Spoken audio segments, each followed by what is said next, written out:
E eu convido os irmãos a estar abrindo no Evangelho de Mateus.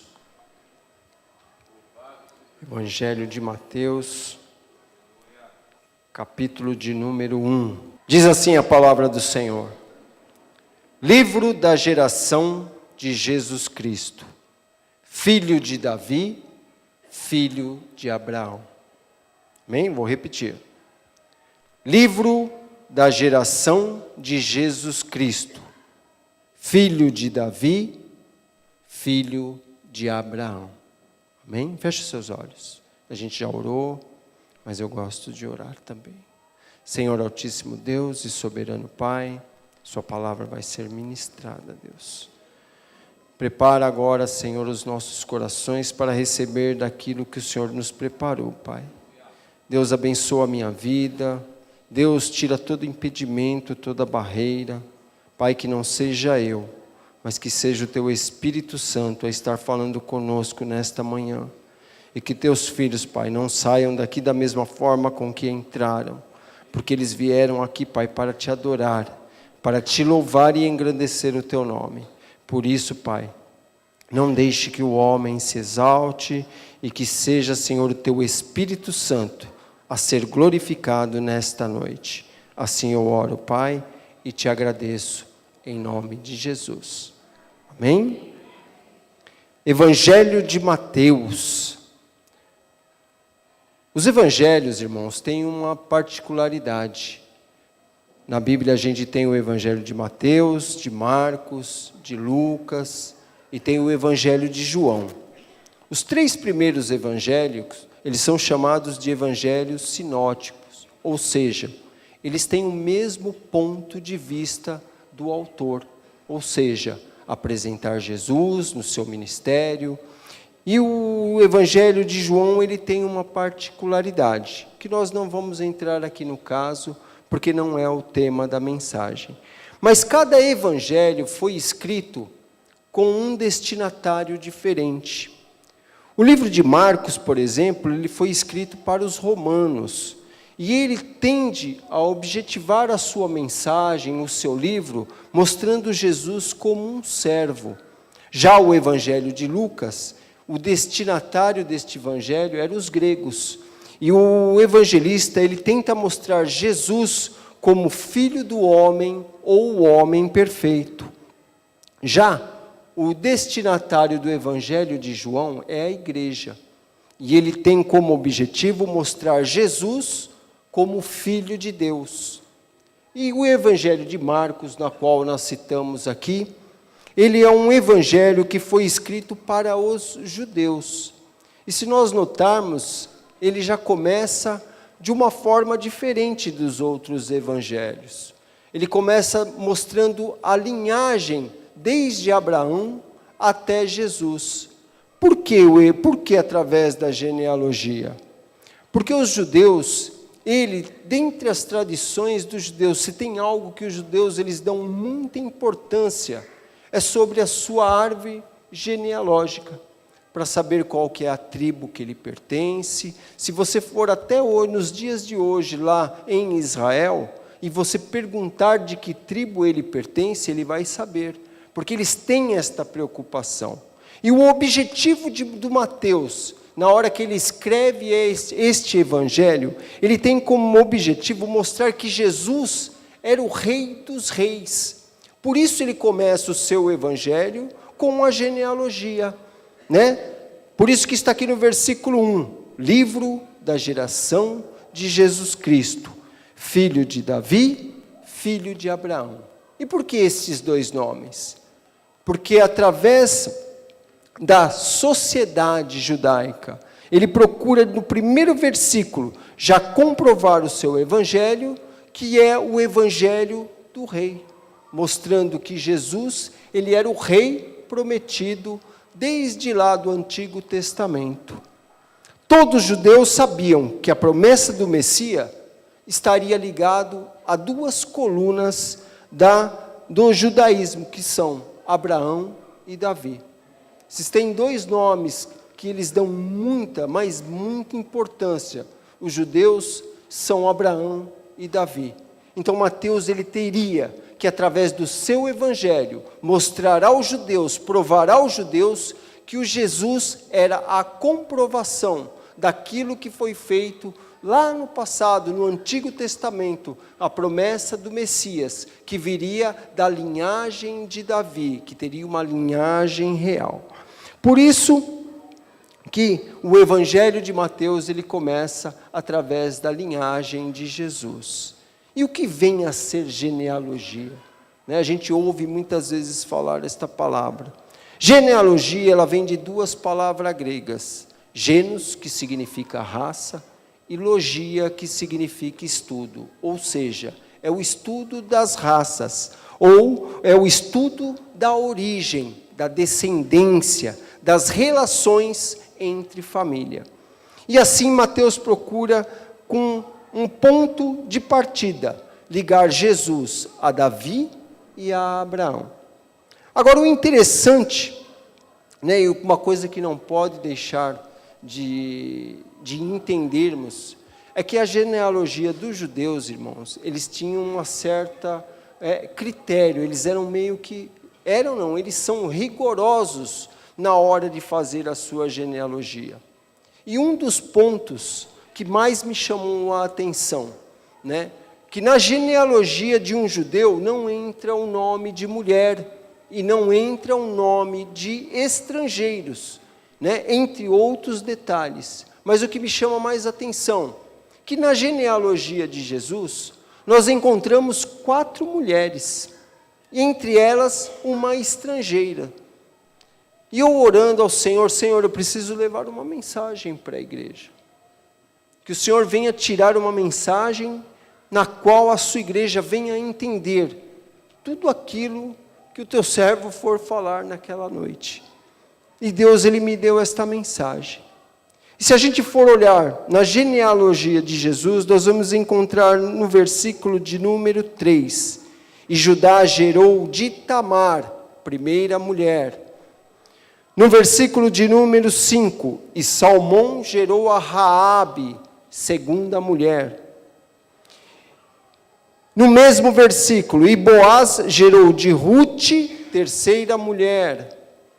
E no 4, e Jessé gerou ao rei Davi, rei que gerou a Salomão, que da mulher de Urias, quarta mulher.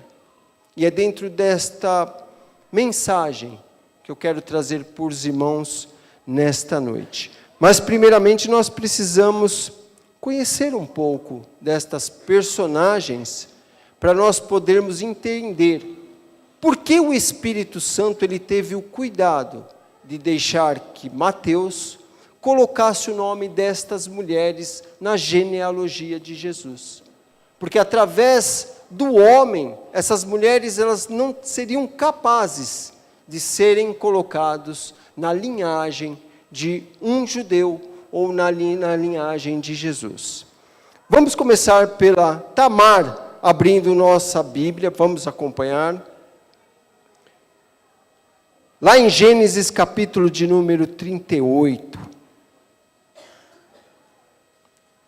Sempre que você vier aos cultos, traga uma caneta, não deixe de trazer a sua Bíblia. Comprove, confronte a palavra. Às vezes as pessoas falam como é difícil você, às vezes, argumentar com um judeu, por exemplo. Por que é difícil argumentar com um judeu? Porque tudo que você fala das Escrituras, eles vão confrontar com aquilo que está escrito. E não é qualquer coisa que eles aceitam. Infelizmente, eles não aceitam o Novo Testamento. Eles não reconhecem o Novo Testamento como a palavra de Deus. Mas nós precisamos criar este hábito, de tudo que for falado aqui, nós confrontarmos com a palavra de Deus. Gênesis capítulo de número 38, a partir do versículo 1, diz assim: E aconteceu no mesmo tempo que Judá desceu entre seus irmãos e entrou na casa de um varão de Adulão, cujo nome era Ira.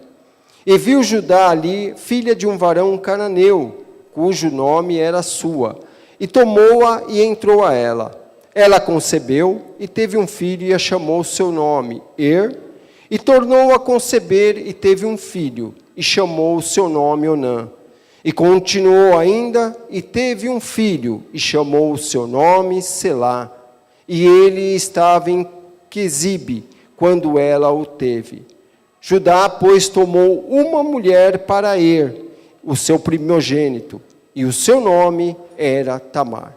Então, para nós entendermos aqui como que Tamar ela entra nesta história. Judá, um dos 12 filhos de Israel, na qual se originou uma das tribos, ele casou-se e teve 3 filhos, Onã e Selá. Por ser o primogênito, Judá estava em Quezibe, e lá ele tomou uma mulher para o seu filho, que é a Tamar.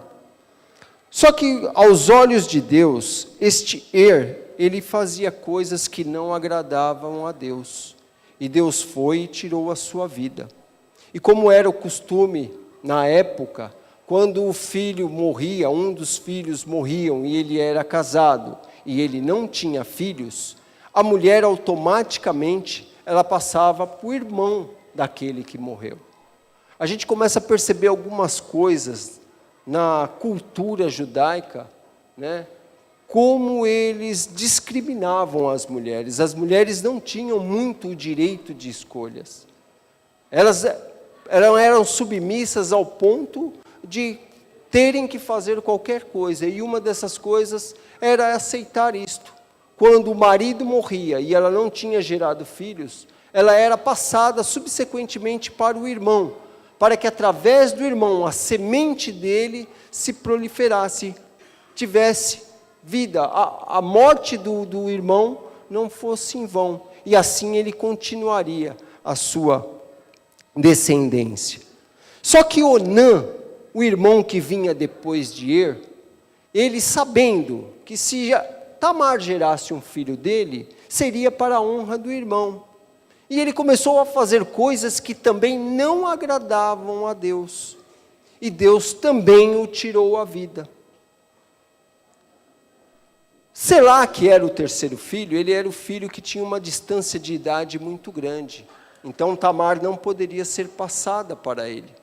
Então o que Judá, ele chega para Tamar e diz, no versículo de número 11, ele diz assim: Então disse Judá a Tamar, sua nora, fica-te viúva na casa de teu pai, até que Selá, que era o filho menor, seja grande, porquanto disse para que porventura não morra também este, como seus irmãos. Assim foi-se Tamar e ficou-se na casa de seu pai. Como o filho caçula era muito pequeno e não tinha idade para se casar, Judá simplesmente chegou para Tamar e falou: volte para a casa do seu pai e espere Selá crescer. Quando Selá tiver a idade de se casar, você volta e vai se casar. Só que o tempo foi se passando. Selá cresceu, já era um homem feito, e Judá precisou sair para tosquear as suas ovelhas no local, na cidade, onde Tamar morava com seus pais. E quando ela ficou sabendo que Judá iria passear naquela área, e já sabendo que Selá já era moço, e ela ainda não havia recebido nenhuma notificação de Judá, que era para ela voltar, porque foi a promessa que Judá fez a ela, que quando Selá fosse grande, ela se casaria com ele. E ele cresceu e Judá não chamou ela, não falou nada para ela. Aí ela teve uma ideia. Ela falou: eu vou esperar ele no caminho que ele for passar, vou cobrir meu rosto, e ele não vai me reconhecer. E ela se fez passar por prostituta. E quando Judá passou e a viu no meio do caminho, ele teve relações com a própria nora. Olha que coisa tremenda. E a gente fica, às vezes, horrorizado com algumas coisas que a gente lê na palavra de Deus. Mas uma coisa, irmãos, que a gente tem que colocar no nosso coração, que tudo que está na palavra de Deus tem um propósito. Nada está aqui por acaso. Se Deus, o Espírito Santo, permitiu que os autores colocassem certas coisas na palavra de Deus, era que para lá na frente, nós viéssemos a entender os propósitos de Deus, porque os propósitos de Deus, eles não podem ser impedidos. Como foi dito aqui no começo, tem coisas que parecem loucura na palavra de Deus. Mas as coisas loucas é para enganar aqueles que se acham sábios.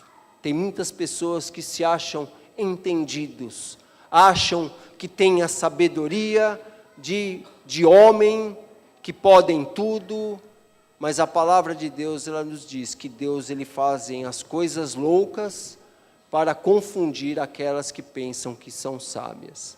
E quando a gente vê no texto um relato de um episódio desse, a gente fica meio que chocado, né?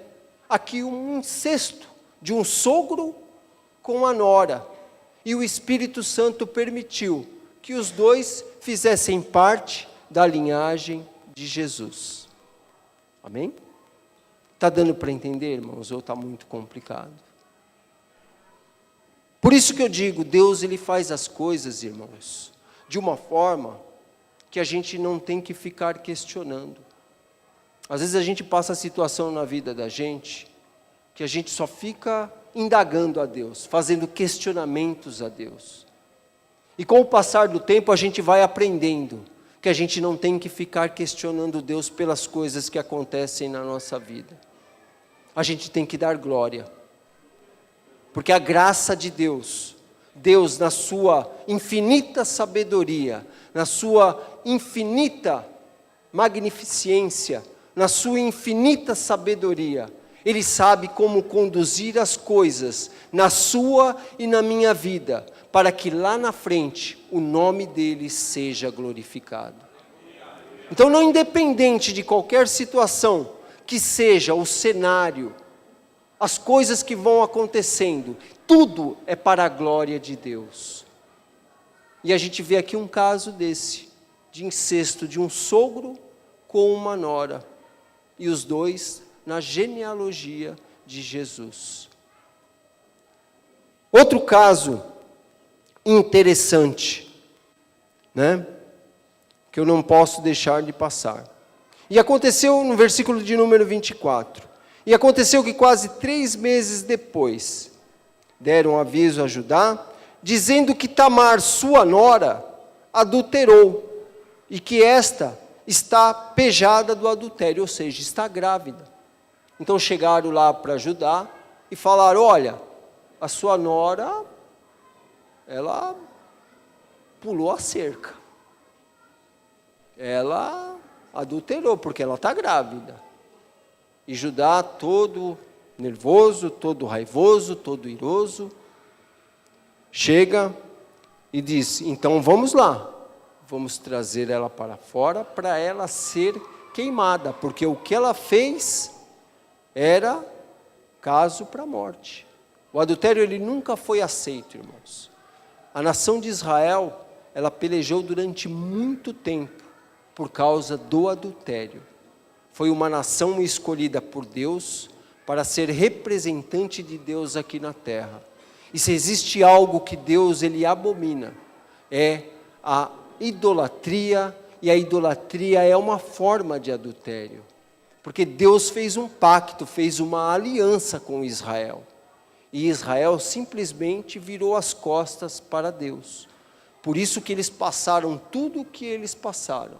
E isto nunca foi aceito. E não é aceito até os dias de hoje. Ninguém gosta de ser enganado. Quando a gente deposita confiança em uma pessoa, e essa pessoa nos engana, dói demais no coração da gente, não é? Tem pessoas que matam, tem pessoas que se vingam, porque é algo inaceitável em qualquer sociedade. E quando ele fica sabendo, ele fala, tirai-a para fora, para que ela seja queimada. Mas quando ele fica sabendo que os filhos, e ainda diz que desgraça, pouca desgraça é bobagem, né? Porque ela fica grávida deste adultério, deste incesto, e ainda fica grávida de gêmeos, né? E quando ele fica sabendo, né, que ela estava grávida de gêmeos e que ele era o pai, irmãos, né?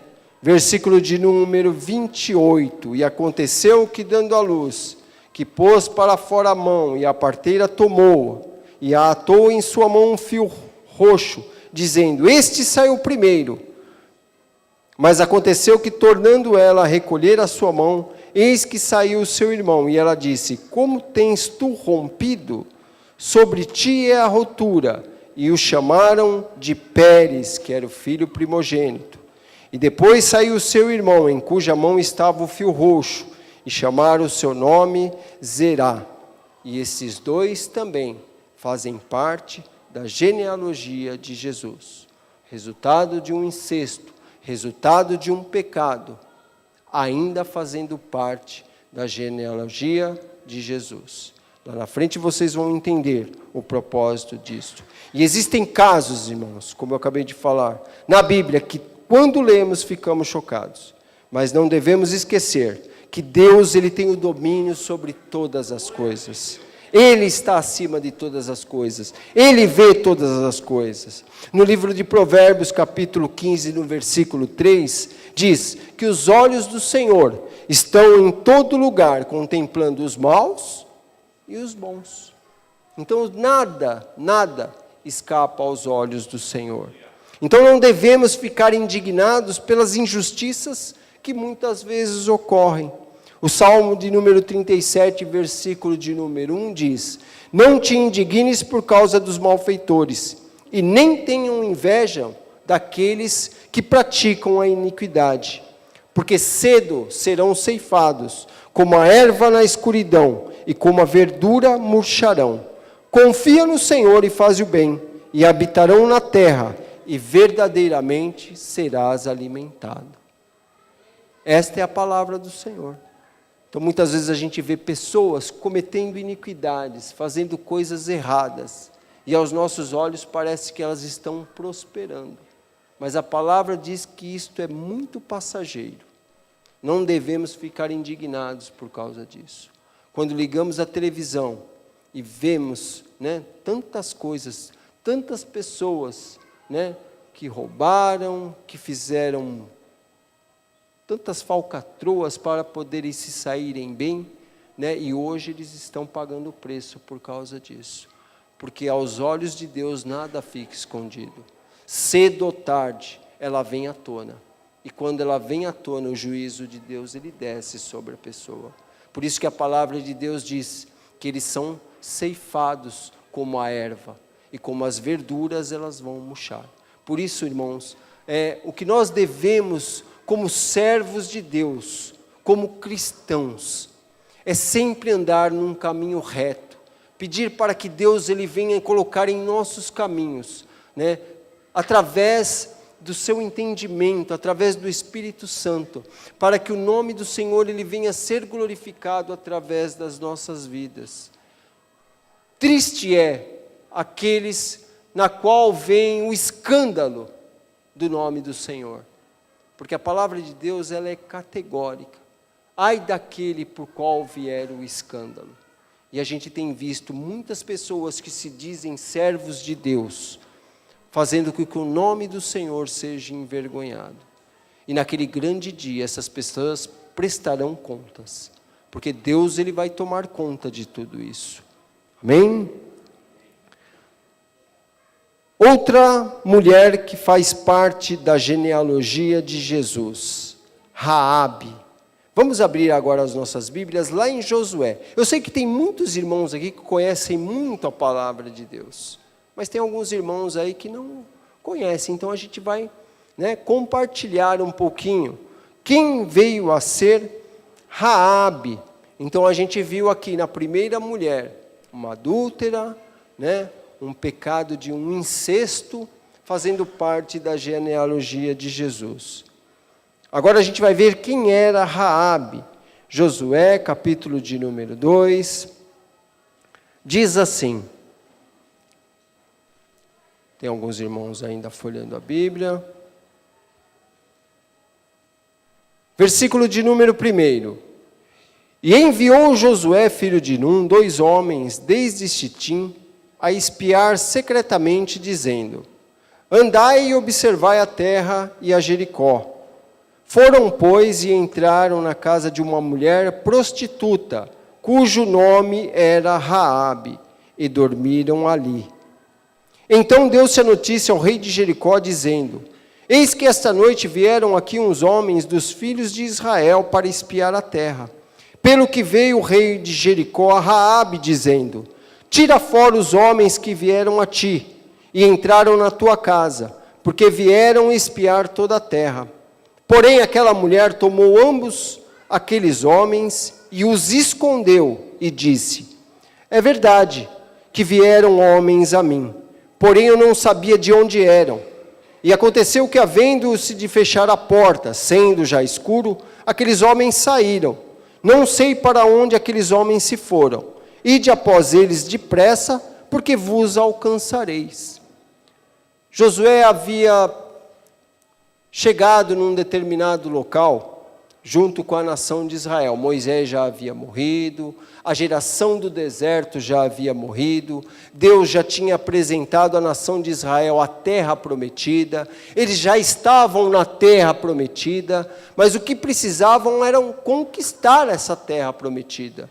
Uma coisa que nós já vamos aprendendo aqui: muitas promessas, irmãos, nós temos que conquistar.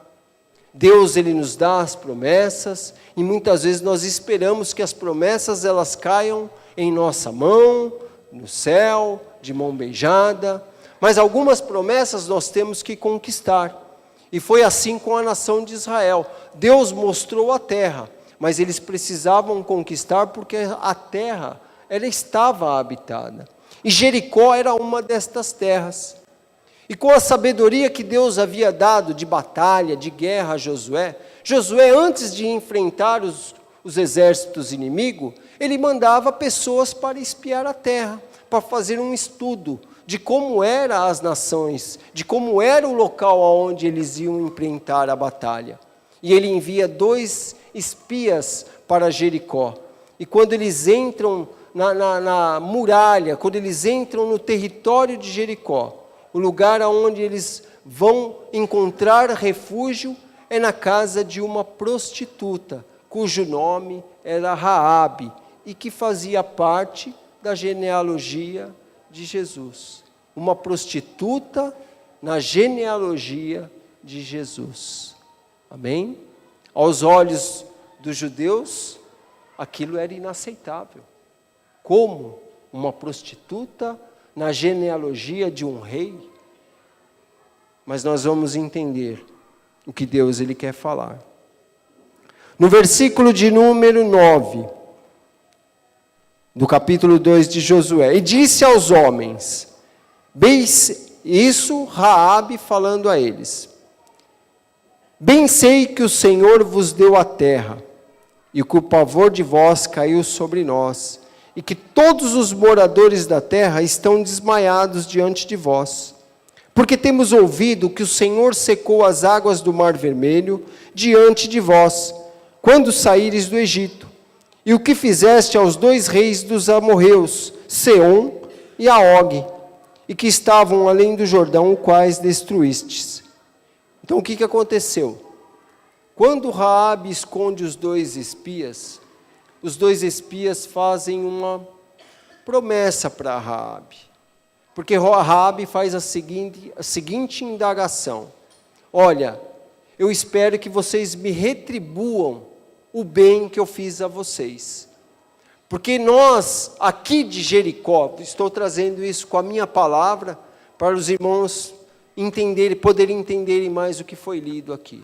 É como se ela chegasse para eles e dissesse: olha, pela benevolência, pelo bem que eu fiz a vocês, de não deixar que o rei matasse vocês, e nós, sabendo de tudo que Deus tem feito por vocês, o coração deste povo aqui de Jericó está apreensivo, está preocupado, porque eles têm visto o que Deus ele tem feito por vocês.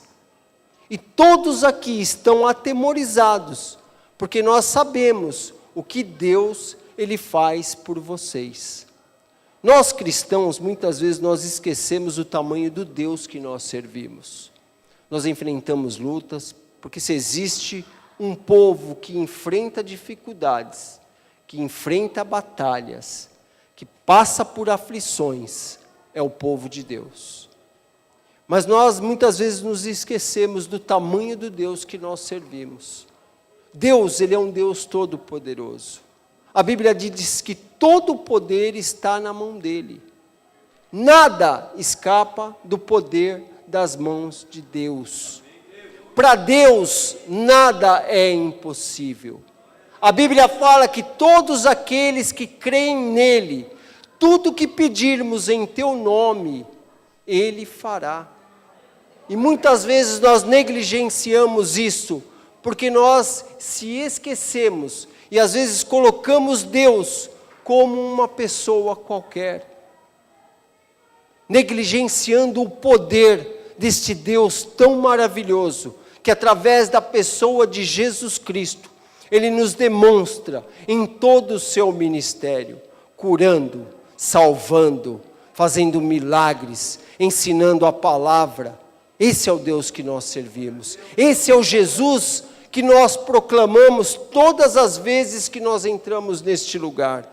Esse lugar, ele não pode ser um simples lugar onde nós fazemos um encontro social, onde eu venho visitar o pastor, a pastora, onde eu venho me encontrar com os meus irmãos. Não. Este lugar, eles têm que ser um lugar onde nós declaramos que o nosso Senhor, Jesus Cristo, Ele é o Deus tanto nos céus quanto na terra. Esse é o nosso Deus, e é isso que nós devemos proclamar.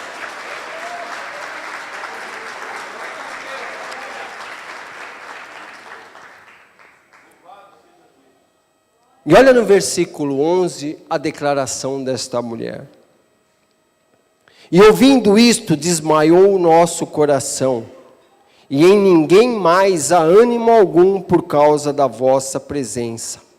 Porque o Senhor vosso Deus é Deus em cima nos céus e embaixo na terra. Declaração de uma prostituta que não fazia parte do povo de Israel, reconhecendo que Deus, Ele era poderoso tanto nos céus quanto na terra. Muitas vezes nós vemos pessoas que não servem a Deus, que não são cristãos, vendo mais a obra de Deus, mais a obra de Jesus do que nós mesmos, os cristãos. A palavra de Deus mostra aqui uma mulher que não fazia parte do povo de Israel, adorando a Deus através das palavras, porque isto foi uma forma de adoração, reconhecer que o Deus que Israel servia era Deus tanto nos céus como na terra. Vocês observam como é importante o testemunho do povo de Deus? Como é importante muitas vezes nós demonstrarmos aquilo que Deus ele tem feito por nós. Através do nosso testemunho, através das nossas atitudes, nós ganhamos vidas para Jesus. Nós salvamos vidas através dos nossos atos, através do nosso testemunho. E foi o que aconteceu aqui. Esta prostituta, Raabe, ela foi salva por causa das operações que Deus fazia através do povo de Deus, do povo de Israel. Por isso é muito importante o nosso caminhar, as nossas atitudes, mesmo em meio às dificuldades, mesmo em meio às lutas, irmãos. O nosso testemunho, ele tem poder. É isso que nós precisamos entender. As coisas estão difíceis, mas nós não podemos desanimar, nós temos sempre que olhar para frente. Porque o nosso Deus, Ele é poderoso para nos tirar dessa situação.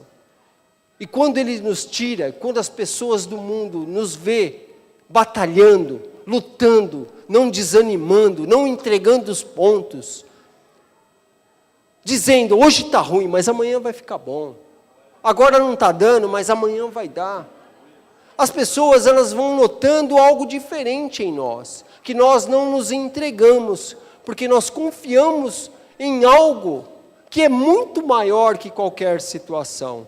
E foi o que aconteceu. Deus, Ele é exaltado através das situações que nós vivemos. Por isso que nós não podemos desanimar jamais, em situação nenhuma.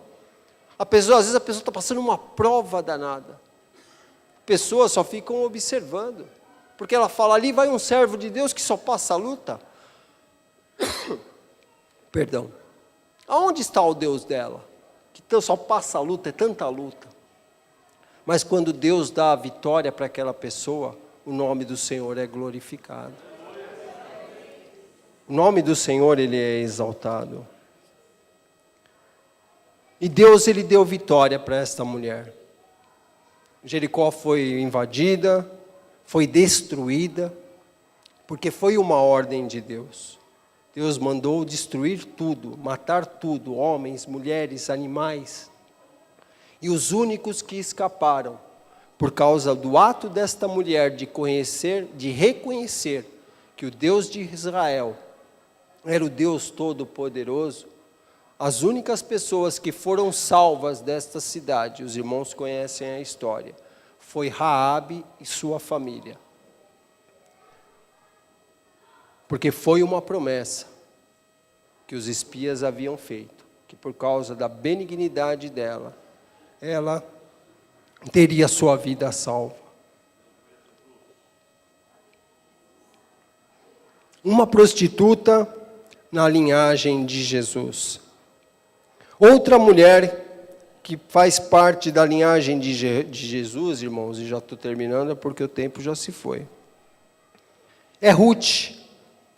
Todos já conhecem a história de Ruth. Contra Ruth, contra a moral de Ruth, nós não encontramos nada na Bíblia. Porque se existe uma pessoa que demonstra um caráter, se ela vivesse nos dias de hoje, um caráter cristão, honesto, seria Ruth. Porque o que ela fez, sendo, uma estrangeira, e ela não abandonou a sua sogra de forma alguma, porque ela casou com um dos filhos de Noemi. E Noemi perde os filhos, perde marido, vivia numa terra estranha, numa terra estrangeira, se mudou de Israel por causa da fome, da sequidão, e os filhos se casaram em Moabe, e Ruth era de Moabe. A única coisa que pesava contra Ruth dentro da nação de Israel é que ela era uma estrangeira. Os irmãos sabem que um judeu, ele jamais entraria na casa de um gentil, por exemplo. E eles não aceitam que o gentil ele entre em sua casa, por tanta discriminação que há. O povo judeu ele é um povo muito fechado. E a Ruth, por ser uma estrangeira, por ela fazer parte do povo de Moabe, ela jamais entraria na genealogia de um judeu.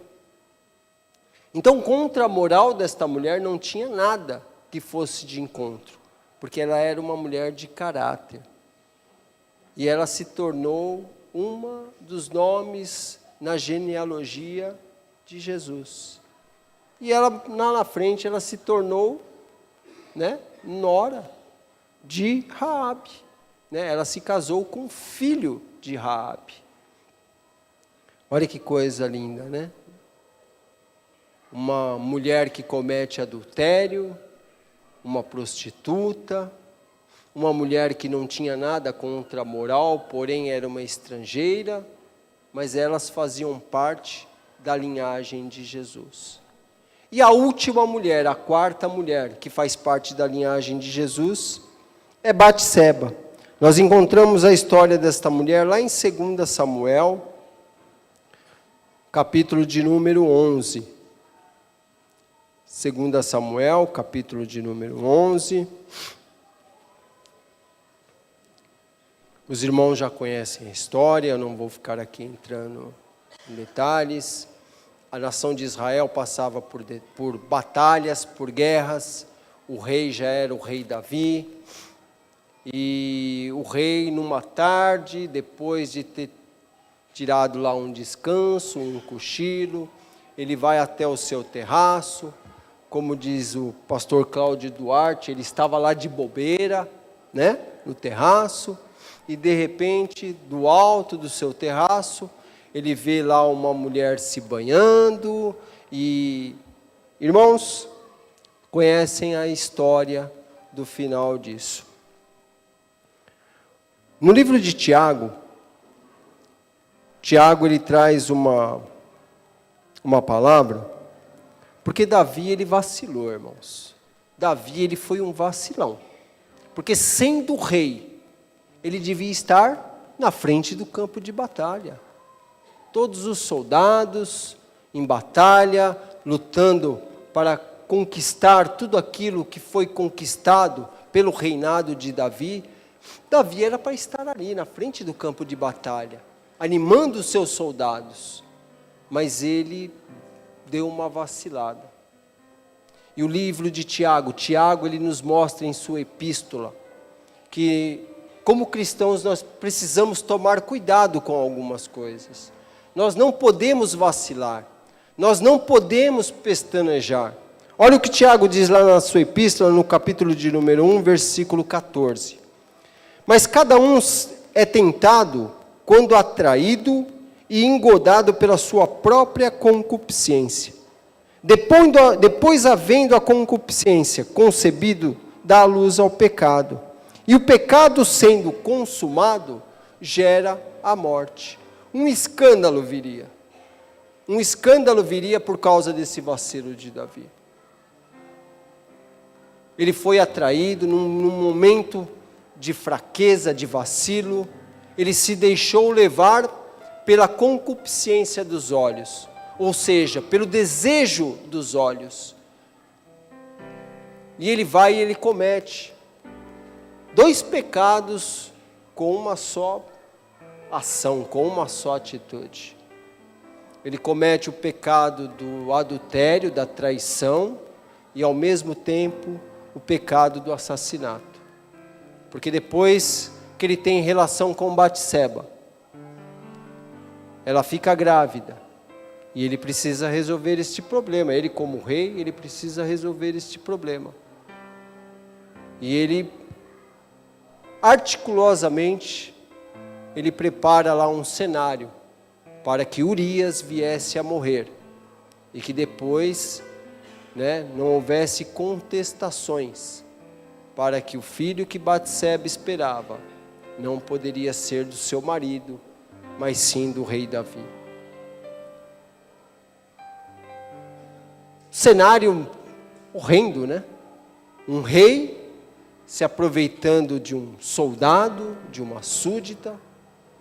Só que esta mulher, ela faz parte da genealogia de Jesus. Se nós formos lá no versículo de número 6 do capítulo 1 de Mateus, Jessé gerou o rei Davi, e o rei Davi gerou a Salomão. Daqui foi mulher de Urias, fazendo parte da genealogia de Jesus. Concluindo, irmãos, concluindo a mensagem, 4 mulheres, 4 histórias,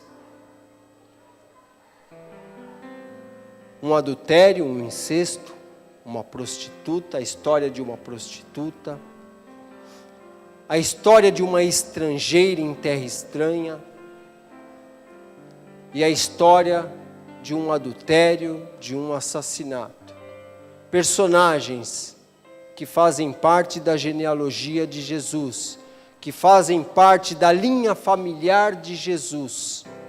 Jesus sendo apresentado como o Rei dos Reis, aquele que viria a ser o cumprimento da promessa que foi feita através dos profetas, que o Rei, que o Messias viria, que o Cristo viria da linhagem de um rei. E que tiveram as suas histórias mudadas, e que o Espírito Santo fez questão de incluí-las na família de Jesus.